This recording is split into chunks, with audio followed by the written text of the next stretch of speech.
Lipstick ব্যবহার করেন না এমন নারীর সংখ্যা খুঁজে পাওয়া খুবই কঠিন। লিপস্টিক ছাড়া নারী তা কি কল্পনা করা যায়? নারীর ঠোঁটে লিপস্টিক, তা তো পুরুষের এলোমেলো হওয়ার কারণ। জানলে অবাক হবেন একজন নারী বছরে ঠিক কত কেজি লিপস্টিক খেয়ে থাকে। চলুন জেনে আসি এই সম্পর্কে বিস্তারিত। নারীর রূপচর্চার উপকরণের মধ্যে সবচেয়ে মূল্যবান অস্ত্র হচ্ছে লিপস্টিক।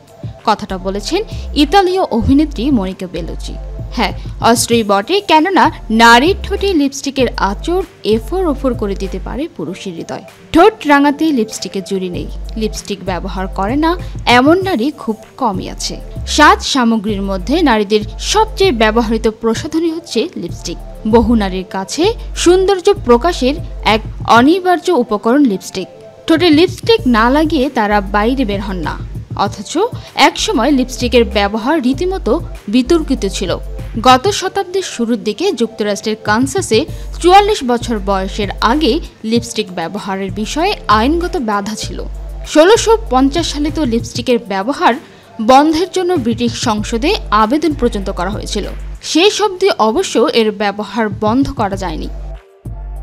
কেবল সৌন্দর্য বা ফ্যাশনই নয়, লিপস্টিকের সঙ্গে আত্মবিশ্বাসেরও গভীর সংযোগ রয়েছে বলে মনে করেন অনেকেই।